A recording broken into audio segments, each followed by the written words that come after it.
Assalamualaikum warahmatullahi ta'ala wabarakatuh.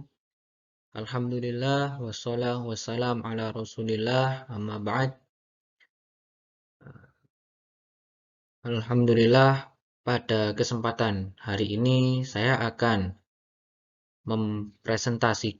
memaparkan sebuah materi yang bertema tentang model pembelajaran Al-Zarnuji dan Ibnu Taimiyah dalam pembelajaran PAI. Langsung saja untuk mempersingkat waktu, masuk ke dalam materi yang pertama, yakni adalah model pembelajaran Al-Zarnuji. Untuk pertama kali, biografi singkat dari Al-Zarnuji. Siapakah Al-Zarnuji? Itu adalah nama lengkapnya Burhanul Islam Al-Zarnuji atau yang dikenal dengan panggilan Al-Zarnuji. Beliau memiliki nama lengkap sebagai Syekh Tajuddin Nu'man bin Ibrahim bin Al-Khalil Al-Zarnuji. Syekh Al-Zarnuji berasal dari kota Zurnuj, yaitu suatu negeri yang menurut Al-Qarashi berada di Turki dan menurut Yaqut Al-Hamami terletak di Turkistan, di sebelah Sungai Tigris. Al-Zarnuji adalah termasuk ulama yang hidup pada abad ke-7 Hijriah atau sekitar pada abad ke-13. Nah, beliau dikenal sebagai pengarang kitab Ta'limul Muta'allim. Ya, kitab fenomenal yang sering dan banyak dikaji di dalam pesantren-pesantren salaf. Kemudian kita memasuki konsep dari belajar Al-Zarnuji, yang mana dapat disimpulkan konsep belajar Al-Zarnuji ini menjadi 6 poin. Yang pertama, konsep pendidikan akhlak. Yang kedua, konsep ilmu. Yang ketiga, konsep guru. Yang keempat, konsep peserta didik. Yang kelima, konsep tujuan pendidikan. Dan yang keenam, konsep metode pembelajaran daripada Al-Zarnuji. Langsung saja kita memasuki yang pertama, konsep pertama, yakni konsep pendidikan akhlak, yang mana Al-Zarnuji lebih mengedepankan pendidikan tentang etika, tentang akhlak dalam proses pendidikan. Hal itu ditekankan bagi peserta didik untuk dirinya bisa memperoleh ilmu pengetahuan yang dapat bernilai guna bagi masyarakat dan juga bangsanya, serta etika terhadap pendidik dan peserta didik yang lain. Titik sentral pendidikannya adalah untuk membentuk budi pekerti yang luhur, yang bersumber pada titik sentral ketuhanan atau religiositas. Nah, beliau memberikan pendidikan yang penekanannya pada mengolah hati sebagai asas sentral sebagai pendidikan. Nah, yakni dapat kita simpulkan bahwa Al-Zarnuji mengedepankan akhlak dulu daripada ilmu. Ya, sebagaimana makalah ulama qadimul akhlak, qadimul adab alal ilm. Dahulukan akhlak sebelum belajar ilmu. Ya. Kemudian yang kedua adalah konsep ilmu. Ya, konsep ilmu menurut Al-Zarnuji dibagi menjadi 4. Ya, ilmu apa saja? Yang pertama ada ilmu yang hukumnya fardu ain, yaitu ilmu yang setiap muslim secara individu wajib mempelajarinya. Nah, seperti ilmu fikih, seperti dasar-dasar agama, ataupun ilmu-ilmu yang mencakup kewajiban kita sebagai seorang muslim. Kemudian yang kedua ada ilmu fardu kifayah, yaitu ilmu di mana setiap umat Islam sebagai suatu komunitas, bukan sebagai individu ya, diharuskan menguasainya. Jadi salah satu dari komunitas harus ada yang menguasai ilmu tersebut.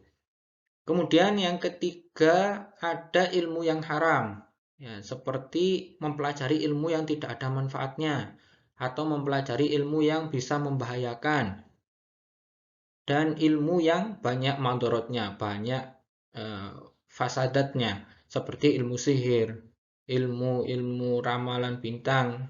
Ya, ini diharamkan karena dianggap menyesatkan, dianggap lari dari takdirnya Tuhan. Kemudian ilmu yang hukumnya boleh, ya, jawaz, yaitu ilmu yang karena bermanfaat, ya, bisa bermanfaat untuk manusia, seperti ilmu kedokteran, seperti ilmu pengetahuan alam, dan ilmu-ilmu yang lain, ilmu umum yang lain, ya, sehingga ilmu tersebut bisa bermanfaat untuk dirinya ataupun untuk orang lain. Kemudian masuk ke konsep yang ketiga menurut Al-Zarnuji, yakni konsep guru. Menurut Al-Zarnuji, setidaknya guru harus memiliki 3 kriteria, yaitu dia harus alim, yakni cendekiawan, menguasai ilmu pengetahuan, menguasai ilmu yang akan dia ajarkan. Kemudian yang kedua, lebih tua usianya daripada muridnya. Kenapa kok harus lebih tua? Karena biasanya orang yang lebih tua itu dia lebih banyak pengetahuannya, dia juga lebih banyak pengalamannya, sehingga bisa menularkan kepada anak didiknya. Kemudian yang ketiga adalah memiliki sifat warok. Ya, sifat warok adalah sifat yang tidak cinta ataupun dia berhati-hati di dalam agamanya, di dalam ilmu pengetahuannya, ya, tidak cinta kepada dunia. Jadi dia ini sangat berhati-hati di dalam apapun yang kehalalan atau keharaman yang akan masuk pada dirinya ataupun yang akan mengefek kepada dirinya. Kemudian konsep yang keempat adalah konsep peserta didik. Menurut Al-Zarnuji, syarat keberhasilan peserta didik harus memiliki aspek-aspek atau sifat-sifat sebagaimana berikut. Yakni yang pertama adalah niat. Niat harus tulus, ya. Ketika kita mencari ilmu, ketika menuntut ilmu, kita harus tulus, ikhlas lillahi ta'ala, bukan karena yang lain, tapi niatnya tulus karena Allah Ta'ala. Kemudian yang kedua menulis, ya, menulis bukan hanya kita mencari ilmu hanya sebagai pendengar, sebagai mustami, tapi kita juga harus menulis faedah-faedahnya, ya, sebagaimana perkataannya Imam Syafi'i, al-ilmu saydun wa qayduhu kitabah. Kalau nggak salah seperti itu, ya. Jadi ilmu itu ibaratnya buruan. Jadi untuk mengikat buruan tersebut harus kita tulis. Kemudian yang ketiga adalah mengulang-ulang pelajaran yang telah dipelajari. Ya, jadi agar tidak lupa, agar kita selalu ingat untuk mengulang-ulang pelajaran yang telah dipelajari. Kemudian yang keempat adalah musyawarah. Ya, musyawarah untuk kita meningkatkan kemampuan, untuk kita meningkatkan daya olah pikir, untuk kita meningkatkan daya ingat, kita juga butuh musyawarah sesama teman atau musyawarah kepada gurunya, bertanya kepada gurunya, dan lain sebagainya. Kemudian yang kelima adalah ta'ammul, yakni bercita-cita dan bersungguh-sungguh. Jadi belajar, mencari ilmu, menuntut ilmu itu dalam sehari-hari kita juga harus memiliki cita-cita yang tinggi. Kemudian ketika penerapannya kita juga bersungguh-sungguh, bukan hanya leha-leha dan hanya bermalas-malasan. Ya, kemudian yang keenam adalah berakal dan berkompeten. Ya, maksudnya berakal dan berkompeten adalah dia mampu untuk mungkin memanajemen waktunya untuk belajar, mungkin dia bisa menangkap pelajarannya, dan lain sebagainya. Kemudian yang ketujuh adalah antusias. Ya, antusias merasa kita kurang dalam keilmuan tersebut. Ya, bukan meremehkan, tapi antusias, semangat dalam mencari ilmu tersebut. Yang kedelapan sabar. Ya, sabar yang pastinya kalau kita tidak paham ya harus sabar, kita ulangi lagi. Yang kesembilan adalah memiliki dana. Ya, memiliki dana, ya, berapa banyak orang-orang atau anak-anak yang kekurangan dana padahal dia pinter, padahal dia mampu untuk sekolah, dia mampu untuk mengaji, dia mampu untuk mencari ilmu, tapi karena kekurangan dana ini mereka terputus. Ya. Kemudian yang ke-10 adalah arahan guru. Ya, dalam mencari ilmu, menurut Az-Zarnuji juga yang penting adalah arahan guru. Kita memiliki guru yang jelas. Kita memiliki guru yang bersanad jelas. Sehingga ketika kita ditanya kita berguru kepada siapa, ya kita bisa menjawab dengan jelas, dengan sanad yang jelas. Kemudian yang ke-11 adalah waktu. Ya, waktu yang panjang, bukan hanya sebentar. Ya, mungkin kalau kita sebentar ya otomatis ilmu yang kita dapat hanya sedikit. Tapi kalau waktunya lama, ya insya Allah yang didapatkan juga banyak. Kemudian yang kelima adalah menurut Az-Zarnuji konsep tujuan pendidikan. Az-Zarnuji dalam kitab Ta'lim Ta'lim menyatakan bahwa di dalam menuntut ilmu sebaiknya peserta didik berniat mencari ridho Allah. Ya, semata-mata karenanya Allah Subhanahu wa taala. Kemudian mengharap kebahagiaan akhirat untuk menghilangkan kebodohan dari dirinya sendiri dan dari segenap orang-orang yang bodoh. Kemudian menghidupkan agama, melestarikan Islam. Karena sesungguhnya kelestarian Islam hanya dapat dipertahankan dengan ilmu dan perilaku zuhud, dan takwa tidaklah sah dengan kebodohan. Nah, jadi orang-orang yang bodoh itu akan mudah terpengaruhi, akan mudah kehilangan arah. Ya. Makanya kalau jadi orang Islam terlebih ya harus memiliki pengetahuan, baik pengetahuan keagamaan atau pengetahuan umum. Ya. Dan juga yang paling penting adalah niatnya karena mencari ridhonya Allah Subhanahu wa taala. Kemudian yang keenam, konsep menurut Az-Zarnuji adalah tujuan pendidikan. Az-Zarnuji memberikan metode menghafal. Ya. Maksudnya di sini yang nomor 6 ya.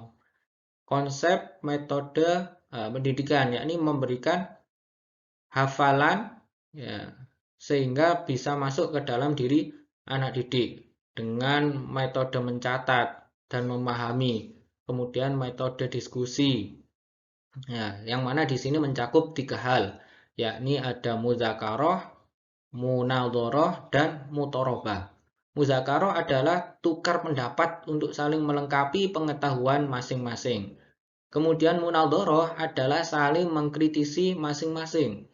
Ya, kemudian mutorobah adalah adu pendapat untuk diuji dan dicari mana yang benar, mana yang lebih valid.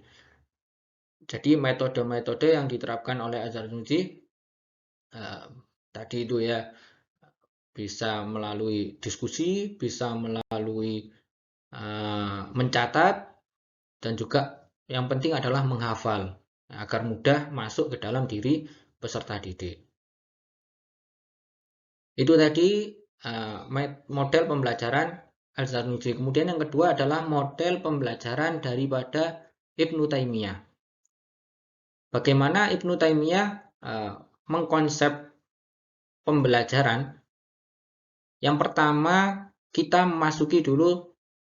mengenal dulu tentang biografi singkat dari Ibnu Taimiyah.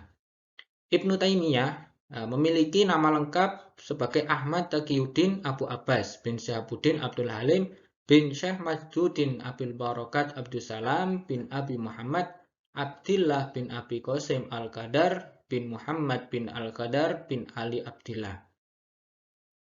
Ibnu Taimiyah sendiri lahir di kota Haran, wilayah utara Syria pada hari Senin tanggal 10 Rabiul Awal, dan juga wafat di Damaskus pada malam Senin 20 Dzulqa'dah 728 Hijriah.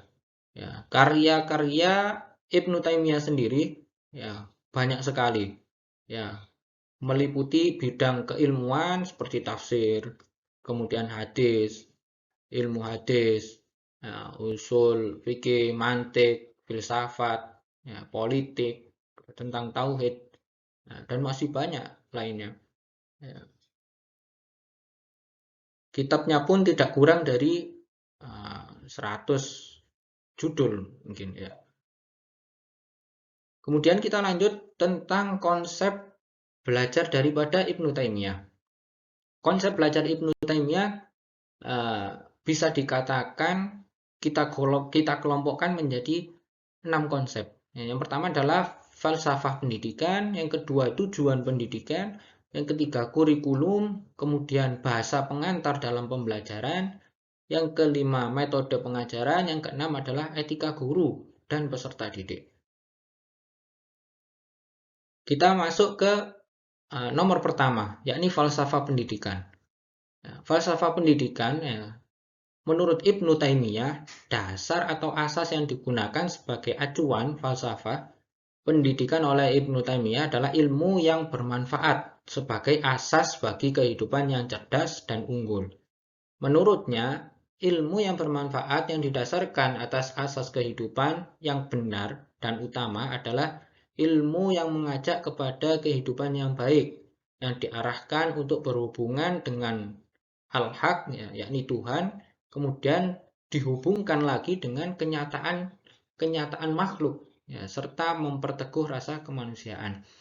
Jadi dapat dibedakan menjadi dua, falsafah pendidikannya dari Ibnu Taimiyah, yakni yang bersifat mengesahkan Tuhan, yang kedua adalah tentang tabiat manusiawi. Jadi kita hablum minallah, kita juga hablum minannas. Itulah falsafah dasar yang digunakan oleh Ibnu Taimiyah, sehingga kita bisa bertakarrub kepada Allah, juga kita bisa berbuat baik kepada sesama manusia. Kemudian yang kedua, ada tujuan pendidikan. Menurut Ibnu Taimiyah dibagi menjadi 3, yaitu tujuan individual, yang kedua tujuan sosial, yang ketiga tujuan dakwah Islamiyah. Jadi tujuan pendidikan menurut Ibnu Taimiyah bisa bermanfaat kepada 3 hal, 3 aspek, yakni kepada individu, kepada dirinya sendiri. Kemudian pendidikan yang dilakukan juga bisa seharusnya bisa menjadi kebaikan, menjadi kebahagiaan untuk orang-orang sekitar, untuk sosial sekitar. Yang ketiga, tujuan pendidikan menurut Ibnu Taimiyah adalah sebagai dakwah Islamiyah. Jadi pendidikan yang dilakukan itu bukan semata-mata karena dirinya sendiri ingin pinter atau ingin alim, tetapi juga bisa bermanfaat untuk sekitar, sebagai lingkungan sosialnya, kemudian juga sebagai dakwah Islamiyah, sebagai bentuk dakwah kita menyebarkan agamanya Allah Subhanahu wa Ta'ala. Kemudian yang ketiga adalah kurikulum. Menurut Ibnu Taimiyah, kurikulum atau materi pelajaran yang utama harus diberikan kepada anak didik adalah mengajarkan putra-putri untuk menuntut ilmu sesuai dengan yang diajarkan oleh Allah Subhanahu wa Ta'ala, serta dapat patuh dan tunduk kepada ajarannya Allah dan Rasulnya. Ini adalah dasar dari kurikulumnya, pemikiran dari Ibnu Taimiyah. Kemudian kita kembangkan menjadi kurikulum dalam arti materi pelajaran, dalam hubungannya dengan tujuan yang ingin dicapai.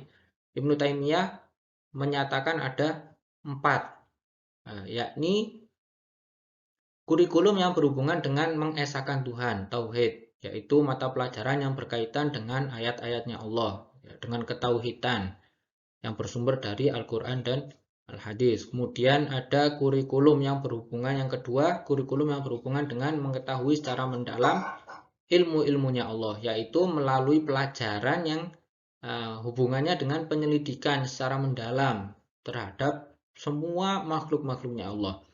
Kemudian yang ketiga adalah kurikulum yang berhubungan dengan upaya mendorong manusia mengetahui secara mendalam makrifat terhadap kekuasaan, kudratnya Allah.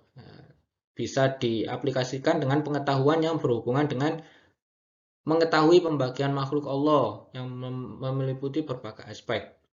Kemudian yang keempat adalah kurikulum yang berhubungan dengan upaya mendorong untuk mengetahui perbuatannya Allah dengan melakukan penelitian secara cermat dari ragam kejadian dan peristiwa yang tampak dengan panca indera kita. Itu tadi kurikulum menurut Ibnu Taimiyah.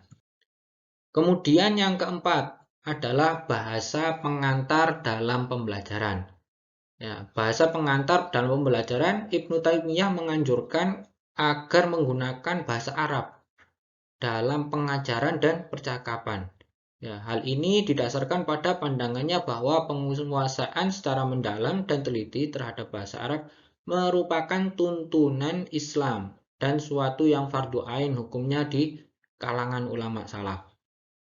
Ya, jadi Ibnu Taimiyah menganjurkan untuk berbahasa Arab. Nah, bahkan mewajibkan untuk berbahasa Arab. Bahkan Ibnu Taimiyah sendiri berpendapat bahwa memberi nama anak-anak selain bahasa Arab itu adalah termasuk perbuatan yang salah. Perbuatan yang salah. Jadi harus menggunakan bahasa Arab. Di samping itu untuk kita juga kalau kita ingin memahami tentang Islam, otomatis kita akan menggunakan bahasa Arab. Ya, wajib menggunakan bahasa Arab karena Islam, Al-Quran diturunkan dalam bahasa Arab. Kemudian yang kelima adalah metode pengajaran. Menurut Ibnu Taimiyah, pada garis besarnya metode pengajaran dapat dibagi kepada dua bagian, yaitu metode ilmiah dan metode irodiyah. Hal ini dasarkan pada pemikiran bahwa al-qalbu, hati, itu adalah merupakan alat untuk belajar. Hatilah yang mengendalikan anggota badan dan mengarahkan jalannya. Hati tersebut memiliki dua daya, yakni ada yang pertama daya ilmiah atau daya berpikir. Pemikiran tersebut dimulai dalam hati dan juga akan berakhir dalam hati. Kemudian yang kedua adalah daya irodiyah, yakni kecenderungan untuk mengamalkan apa yang dipikirkan. Dan ketika irodah, ada kemauan, yakni bermula dalam hati, kita berpikir, kemudian akan berakhir pada anggota badan, akan kita praktekkan, kita aplikasikan dalam perbuatan. Nah, itu adalah metode pengajaran dari Ibnu Taimiyah. Kemudian yang keenam adalah etika guru dan murid. Yang pertama ada etika murid kepada guru. Siyogyanya bagaimana? Etika murid kepada guru. Ibnu Taimiyah menyebutkan seorang murid hendaklah memiliki niat yang baik dalam menuntut ilmu, yaitu menghadap ridhonya Allah. Jadi memiliki niat yang ikhlas lillahi ta'ala, bukan karena yang lain, tapi karena Allah. Kemudian yang kedua adalah seorang murid hendaklah mengetahui tentang cara-cara memuliakan gurunya, serta berterima kasih kepada guru, karena orang yang tidak bersyukur kepada manusia maka dianggap tidak bersyukur kepada Allah. Jadi yang kedua, murid hendaklah mengetahui cara-cara berterima kasih, cara-cara hormat kepada guru. Nah, ini penting untuk keberhasilan seorang murid. Karena orang yang tidak bersyukur kepada manusia, dia berarti tidak bersyukur kepada Allah. Man lam yashkurin nas, lam yashkurillah. Seperti itu. Kemudian yang ketiga, seorang pelajar hendaknya mau menerima setiap ilmu sepanjang ia mengetahui ilmunya. Jadi walaupun dia sudah pinter misalnya, ya tetap dia harus menuntut ilmu. Kemudian yang keempat adalah seorang pelajar hendaknya ia menolak atau menyalahkan mazhab lain atau memandang mazhab orang lain bodoh dan sesat. Suatu kebenaran hanya terdapat dalam Al-Quran dan Al-Sunnah. Ya, ini yang agak ekstrim. Nah, ketika dalam caranya Ibnu Taimiyah, yakni menganggap mazhab-mazhab lain itu salah, yang benar hanya melalui Al-Quran dan Sunnah. Nah, jadi semua sumbernya melalui Al-Quran dan Sunnah. Kemudian yang berikutnya ada etika guru kepada murid. Ya, jadi bukan hanya murid yang harus berakhlak kepada guru, tapi juga guru harus memiliki akhlak kepada murid. Dan juga kriteria sebagai seorang guru. Yang pertama, seorang guru senantiasa saling menolong dalam kebaikan dan ketakwaan. Tidak boleh menyakiti baik ucapan maupun perbuatan. Nah, jadi seorang guru harus berusaha menjadi seorang yang insanul kamil. Ya, harus saling menolong, ya, harus berbuat baik, ya, kemudian selalu bertakwa. Nah, yang kedua adalah seorang guru hendaklah menjadi panutan bagi murid-muridnya dalam kejujuran, berakhlak mulia, dan menegakkan syariat Islam. Harus menjadi uswatun hasanah bagi murid-muridnya. Kemudian yang ketiga, seorang guru hendaknya menyebarkan ilmunya tanpa main-main atau sembrono. Jadi guru harus menyebarkan ilmu, menyebarkan ilmunya secara fokus, secara serius, ya, sehingga ilmu yang didapat oleh para siswa juga akan maksimal. Kemudian yang keempat, seorang guru hendaklah membiasakan menghafal dan menambah ilmunya, serta tidak melupakannya. Jadi bukan hanya uh, siswa saja yang bertindak atau mencari ilmu, tapi guru juga harus selalu mencari ilmu, harus selalu menambah wawasan. Bukan dia mentang-mentang dia sudah menjadi guru, jadi dia berhenti belajar, tidak. Tapi harus selalu belajar. Karena thalabul ilmi faridatun ala kulli muslimin. Mencari ilmu itu wajib bagi setiap orang muslim muslimat. Ya, mulai dia sejak dilahirkan sampai dia akan meninggal, dia meninggal. Maka ketika dia meninggal dia sudah hilang kewajibannya. Mungkin itu sekian dari saya pemaparan tentang materi kali ini, model pembelajaran menurut Az-Zarnuji dan Ibnu Taimiyah. Sekian dari saya. Terima kasih. Assalamualaikum warahmatullahi wabarakatuh.